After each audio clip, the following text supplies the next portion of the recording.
She doesn't love you. She loves what you become when you try to earn her love. It begins in silence, a silence that feels warm, almost sacred. The way she looks at you, the softness in her voice, the rhythm of her breath against your shoulder, it all feels real. It feels like a connection. But beneath that warmth hides something colder, something older than love itself. A test, a quiet measurement of your strength. She doesn't mean to do it consciously. It's written in her biology, carved into the language of her instincts, to find not just affection, but power. Not the power of cruelty, but the power of certainty. The power that says, I will not break to keep you, yet most men do. They break not because she demands it, but because they want to be chosen. And the moment you want to be chosen, you are already beneath her, spiritually, emotionally, and silently. Love, as you were taught, is supposed to be selfless. But in her world, love is not selfless. It's selective. She doesn't admire the man who gives her everything. She admires the man she cannot completely have. That's the first lie of love. You think she's moved by your vulnerability? She's not. She's moved by your gravity. The way you hold your emotions is like fire behind glass. The way you can desire her deeply without collapsing into her validation. Every man begins his story here, with the illusion that affection can be earned. He believes that if he's kind enough, gentle enough, patient enough, she'll finally see his worth. But she doesn't want to see his worth. She wants to feel it. And she can only feel it when it costs him nothing to walk away. That's the paradox she doesn't even realize she creates. She tests your love by seeing if it can survive rejection. Because in her subconscious, love without resistance feels like weakness. You can see it in her eyes when you tell her yes too quickly. Her pupils contract. Her breath shortens. Something inside her whispers, too easy. The same instinct that draws her to you begins to fade the moment she knows she can control you. It's not her fault. It's not yours either. It's a design older than both. A survival mechanism dressed as romance. When she leans in and says, I just want someone who understands me, what she means, without knowing it, is someone strong enough not to drown in me. She wants to be seen but not worshipped, held but not owned, dominated but safely. She doesn't want to destroy you. She wants to find herself in your unshakable reflection. But that reflection is fragile in most men, because they learn to love like servants, not like kings. They learn to chase softness and avoid conflict. They confuse peace with passivity, and in doing so, they hand over the one thing that made them desirable in the first place, their power. You can see the pattern unfold like a slow tragedy. He begins by offering his time, then his opinions, then his boundaries, until the version of him she fell for is gone, replaced by a man who lives only to maintain her approval. And when that happens, she feels what she cannot explain, disgust for the very devotion she once desired. It's not cruelty, it's biology. The feminine instinct searches for containment, not by force but by presence. The man who can hold his frame without defending it, who can love her without losing himself, that's the one she can't forget. But you were taught to prove yourself, to earn what should have been claimed. And so you mistook her silence for mystery, her withdrawal for depth, her indifference for grace. Every unanswered message became a riddle you had to solve. Every mood swing became a storm you thought you could calm. You told yourself, if I just show her I'm different, she'll finally trust me. But trust is not built in the way you think. Trust to her subconscious is measured by your reaction to her chaos. If you break, she knows she holds the throne. If you remain calm, she feels the weight of your reality, and her own nature bows to it. That's why love feels like war for so many men. It's not that she hates peace, it's that she doesn't believe in it until she feels the presence that can create it. A woman's heart is drawn not to comfort, but to command. Not in words, but in energy. The kind that doesn't ask. The kind that simply is. But beneath this dance lies something deeper, the hidden economy of desire. Every smile, every withdrawal, every "I'm fine" is a transaction. Not for money, but for power. Attention is the currency. Affection is the investment. Validation is the profit. When you give her your undivided attention, you feed her sense of worth. When she pulls away, she tests how much control she holds over that supply. The more desperate your reaction, the more valuable her silence becomes. And this is where most men lose themselves, not because she manipulates them, but because they've tied their identity to her approval. They become emotional merchants, trading authenticity for affection. Their love becomes a negotiation, and every negotiation erodes their authority. Freud once said that love and power are two sides of the same instinct, the libido redirected toward ownership. When you give your love without self-respect, it's not love. It's sublimation, your desire for control turned inward, disguised as devotion. And she feels it, not in words, but in her nervous system, the same way animals sense fear. Because desire is not equal. It's always seeking equilibrium. If she feels she owns your attention, she must lose interest to restore balance. If she feels she might lose you, her desire multiplies to regain control. That's the cruel arithmetic of attraction. It thrives on tension, not comfort. You can trace it in every moment between lovers, how a text unanswered can ignite obsession, how silence can hold more power than 1,000 affirmations. This is not manipulation. It's the invisible hand of nature balancing dominance and submission. Men mistake it for games. But it's not a game. It's a ritual, a test of polarity, the ancient negotiation of masculine presence and feminine surrender. And when one side overgives, the ritual collapses. Evolution wired her to seek the strongest signal of survival, emotional, not physical. Strength in her eyes is not how loud you speak, but how little you need to. It's the quiet certainty that you will not abandon yourself for her comfort. That's why indifference confuses her, but respect commands her. Because indifference comes from emptiness. Respect comes from power. You don't have to dominate her to lead her. You only have to lead yourself. And when you do, she feels it, not as a threat, but as safety. The kind of safety that awakens her softness, her trust, her surrender. But when a man begins to orbit around her moods, he unknowingly reverses the polarity, becoming the moon to her sun. And the more he orbits, the less she sees his light. The hidden economy of desire runs on scarcity. The moment you flood it with availability, its value collapses. She will never say this out loud. She'll say she wants communication, reassurance, transparency. But what she truly wants is certainty without explanation. The energy that says, "I choose you, but I don't need you." That's what makes her feel alive. That's what keeps her attracted. Because deep inside, her feminine instinct doesn't seek equality. It seeks polarity. And polarity dies the moment you chase what should come to you naturally. You think you lost her because you weren't enough.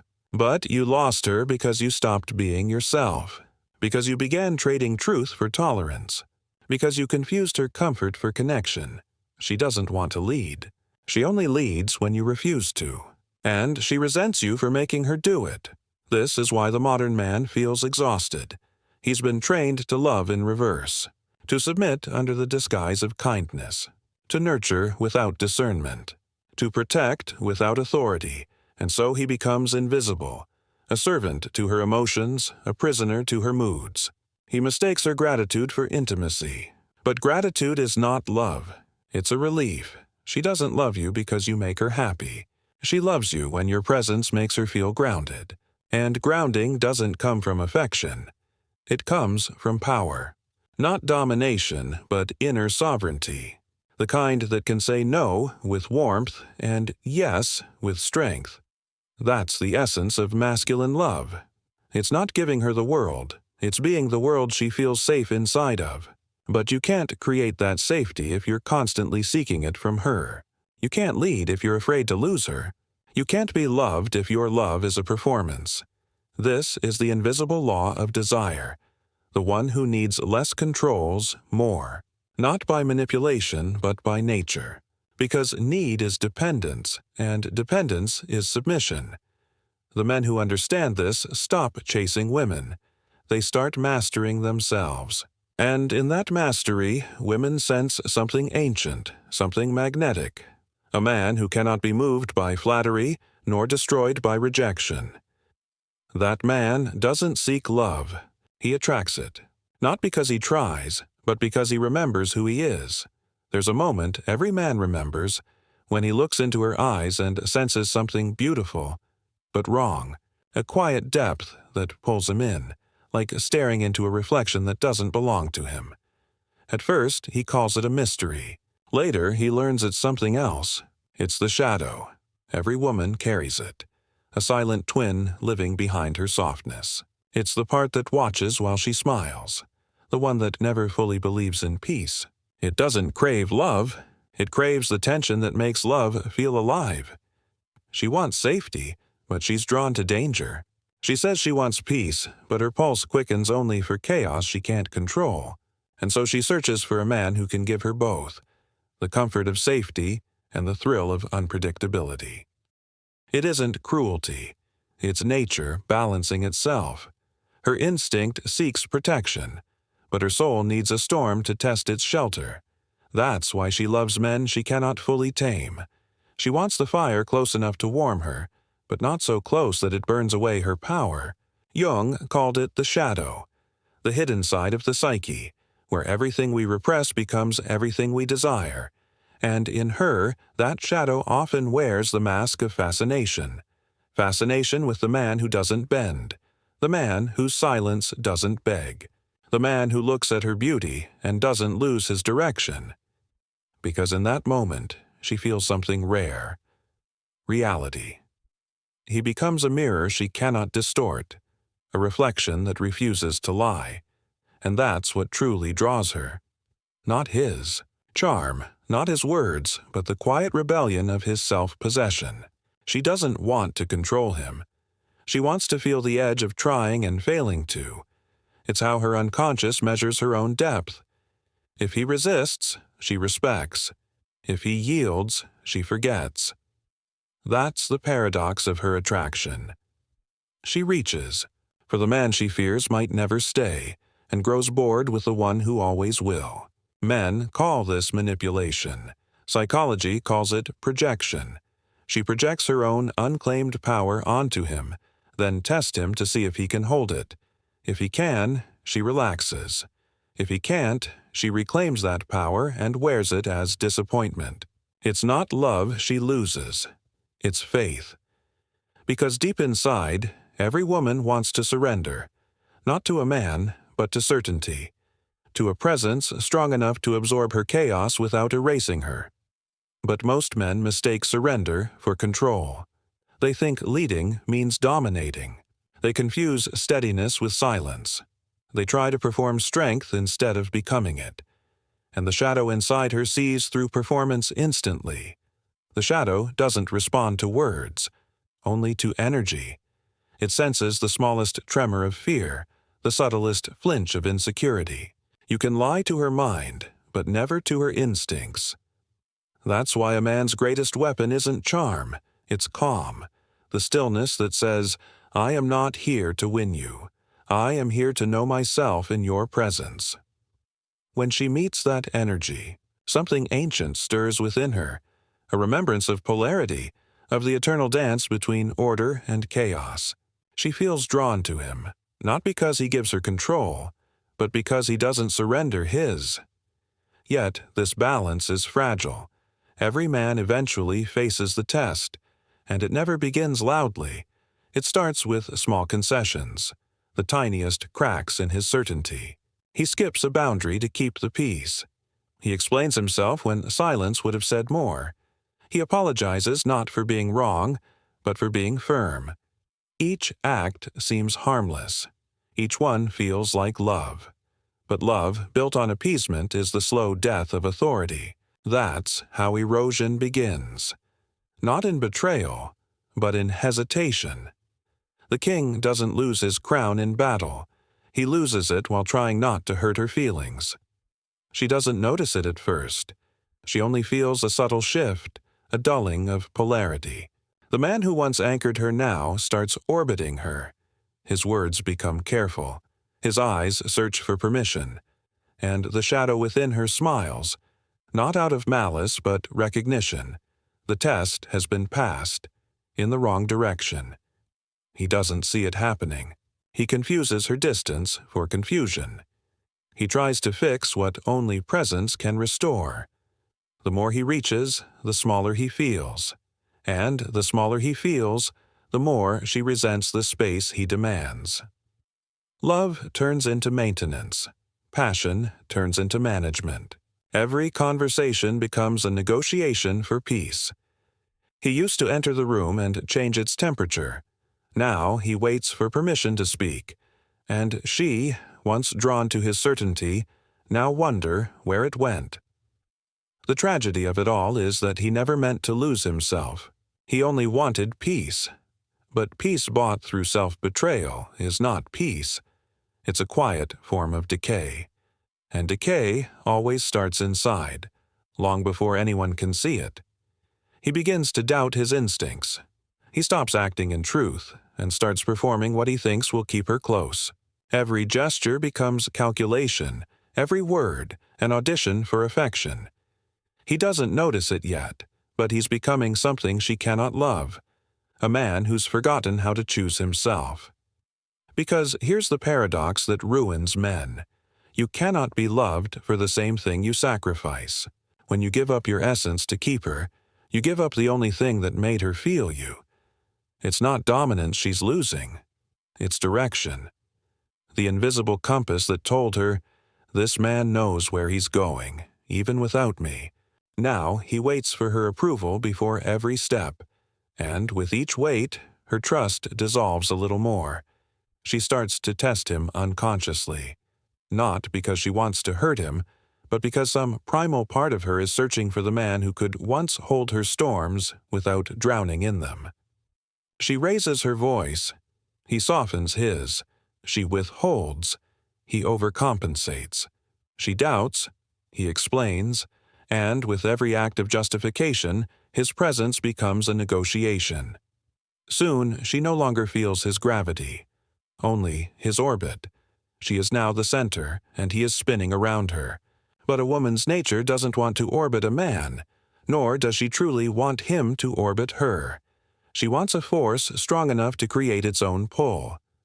Without that polarity, attraction dies silently, not in one moment, but in 1,000 small surrenders of masculine energy.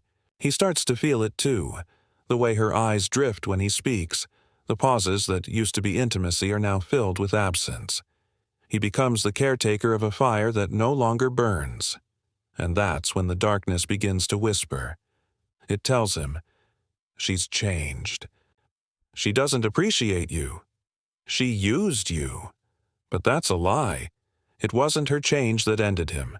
It was his refusal to stay the man she met. She fell for the version of him who could hold her and still hold himself. Not the version that replaced authority with anxiety, or strength with sacrifice. And so, she begins to detach. Not with hatred, with fatigue. The kind of fatigue that comes from carrying the weight of a man's lost identity. She starts to crave space, not because she wants freedom, but because she wants to remember who she was before she began mothering his emotions. That's when he starts chasing. Not out of love, but desperation. He floods her phone with meaning. He sends long messages explaining his worth. He reminds her of memories that no longer carry energy. He tries to rebuild desire with logic, not realizing that logic never lit a flame. And every message, every chase, is a ritual of self-erasure. Because the truth about desire is this: it doesn't live in reassurance. It lives in mystery. It breathes in the spaces that words cannot reach. When you explain yourself too much, you're no longer a mystery. You're a plea. And no woman can respect a man who pleads for what should radiate. She begins to look at him differently now, not as the one who could lead her, but as the one she must now lead away from himself. Her silence becomes a mirror, showing him what his reflection has become: soft, uncertain, apologetic.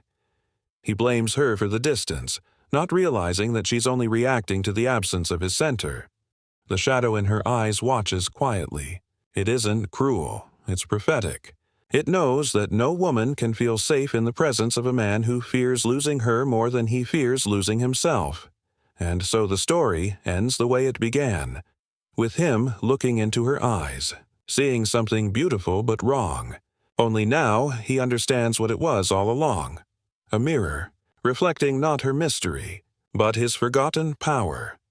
There comes a night when every man faces his reflection and doesn't recognize the eyes staring back, because they've changed color, but because they've lost their innocence. That's the night when the good man dies. Not physically, spiritually. He sits in the silence she left behind, surrounded by the ghosts of everything he tried to fix. The room is quiet, but inside his head, 1,000 versions of himself are arguing. The lover, the protector, the forgiver, each screaming to be chosen again. But he's too tired to choose, too tired to explain, too tired to keep being the man who bends to be loved. That's when something ancient starts to move inside him. A slow, burning clarity. It doesn't speak in words. It just watches. Watch how he gave too much, how he begged for peace, how he mistook silence for virtue, and how every nice choice was secretly an act of fear. Fear of being alone.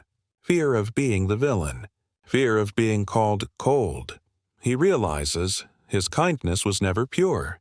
It was a mask he wore to be chosen, and the mask has finally cracked. He doesn't hate her for leaving. He hates himself for needing her to stay. That's when the death begins. Not in one loud moment, but in a slow disintegration of illusion. He watches the good man die, the one who always tried to be understood, the one who apologized for existing too strongly, the one who mistook self-erasure for empathy. He doesn't cry this time. He doesn't rage. He simply exhales, as if releasing a lie he's been holding for years. In that breath, something dark and calm replaces the noise. Not hatred, awareness. Not arrogance, sovereignty. He looks around the room again and suddenly sees everything differently. The memories don't hurt anymore. They instruct. Every wound becomes a teacher. Every betrayal becomes a mirror. Every silence becomes a map. And from that silence a new voice rises within him. Deeper, slower, quieter. It says, "You tried to be loved for your softness. But the world only respects what stands firm." It says, "You feared being alone." But aloneness is where the real man is forged. And then it whispers the final truth. You cannot be both comfortable and powerful. That's when he understands. The boy inside him was chasing affection. The man who's being born now chases nothing.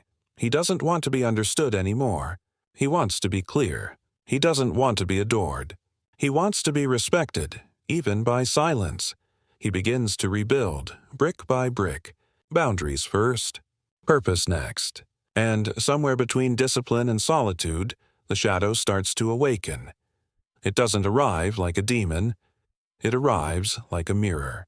Every suppressed emotion, every silenced truth returns to him as power. The anger he repressed becomes focused. The heartbreak becomes hunger. The loneliness becomes peace. He learns the oldest law of transformation. You cannot destroy your darkness. You must own it, because darkness isn't evil. It's energy. It only corrupts when denied. But when embraced, it becomes strength. A fire that burns without smoke. He stops calling himself good. Good was fragile. Good was conditional. Good was obedience wearing a smile. Now, he seeks something else, something unshakable, untouchable, unpleasing. He becomes the man who no longer negotiates with chaos. He learns to command it, and with every command the shadow sharpens. Not to destroy others, but to protect what he once surrendered too easily, his self-respect. When he walks into a room now, his energy is different. He doesn't talk about standards. He is the standard. He doesn't chase attention. He draws it. Not by effort, but by presence. Because presence cannot be faked. It's the quiet authority of a man who no longer needs validation. That's when the same women who once ignored him start to look again. Not because he changed his words, but because he changed his frequency. He no longer seeks to be loved. He seeks to be felt. His eyes say, "I've been burned before, and I kept the fire." His silence says, "I don't need your affection to know my worth," and his energy says, "I am not safe, I am real." That's what the shadow gives him. Not darkness, but depth. Not cruelty, but clarity. He learns to walk with his pain beside him, like an old friend who knows too much. He learns to forgive without reopening doors. He learns to love without losing himself. And one day, when he meets her again, the one who watched him fall, she won't recognize him, because he no longer looks at her for reflection. He looks through her into the lesson she once was, and in that moment he feels no hate, no longing, no regret. Only gratitude, for she was never his enemy. She was the sculptor, and he was the marble that had to be broken to reveal what was always beneath. That's the rebirth, not of a nice man, but of a sovereign one.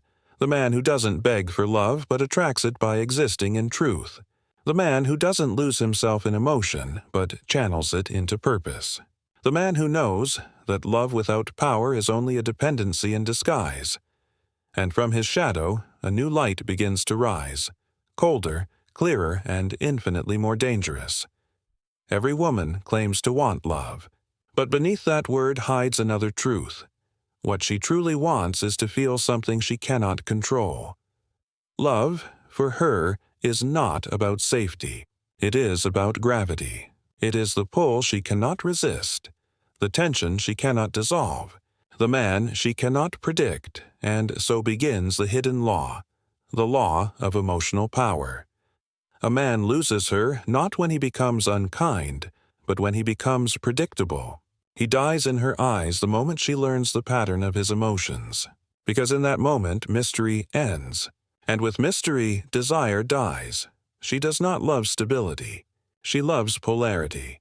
She is drawn not to balance, but to movement, the rise and fall of emotion, the quiet threat of losing something she cannot name.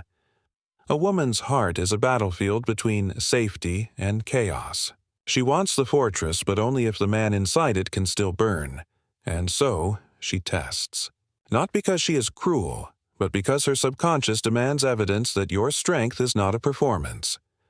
When she withdraws her warmth, she is not simply pulling away.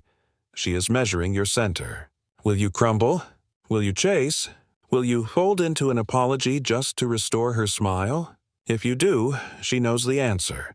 Your love is just fear in disguise, but if you remain calm, not indifferent, but unmoved, something ancient in her awakens.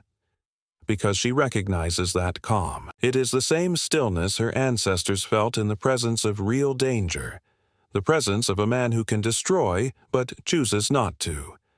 Control, in its purest form, is invisible. It is not what you say. It's what you don't. It's the silence between your words. It's the way your eyes stay steady when she tries to provoke emotion. It's the patience that tells her, you cannot be seduced by chaos. That's the paradox she lives in. The more power she tries to take, the more she desires the one who cannot be taken from. This is not manipulation. It's gravity. And gravity doesn't need permission. A man who masters his emotions does not need to raise his voice. His energy becomes law. Even her rebellion starts to orbit him, because resistance itself requires a center. And he is that center. He doesn't chase her validation, because validation is a leash. He doesn't seek to convince, because persuasion is weakness dressed as logic. He simply observes. And in that observation she feels something she hasn't felt in years. A quiet fear. Not of him, but of herself, because suddenly she realizes the game no longer works. Her silence doesn't move him. Her withdrawal doesn't control him. Her emotions crash against him like waves on a cliff, beautiful but powerless. And in that recognition, her attraction returns. Because women do not fall for comfort. They fall for command. Control does not mean domination. It means alignment, the refusal to abandon your center, even when the storm demands it. It means being both present and untouchable, available yet independent, caring yet sovereign. This is what modern men forget. Emotional power is not about what you feel. It's about how you carry what you feel. You can love deeply and remain grounded. You can care without collapsing. You can protect without submitting. Because when your emotions no longer control your actions, they begin to serve your purpose. That is the transition, from reaction to command, from being ruled to ruling yourself. And once that shift occurs, something profound happens. She feels safe again, not because you gave her comfort, but because you gave her direction. A woman does not truly want to lead. She only leads when she loses faith that the man will. But when she feels your stillness, when she feels that you can look into her chaos and not flinch, her rebellion dissolves into surrender. Not obedience, trust. Trust that you will not be broken by her storms. Trust that your love is not needed disguised as kindness. Trust that your boundaries are sacred, because power, to her, is not a threat. It's a promise that she can finally rest. This is why the feminine seeks the masculine, not for dominance, for structure, for presence, for the silent gravity that says, I am not moved by your emotions, but I can hold them. That is the ultimate seduction. Not words, not touch, but composure. And once a man learns that, once he learns to stand still when everything tries to pull him apart, he becomes untouchable. She may test, but she will not leave. She may challenge, but she will not forget, because she has found what few women ever find, a man who is not afraid of her power, because he has already mastered his own.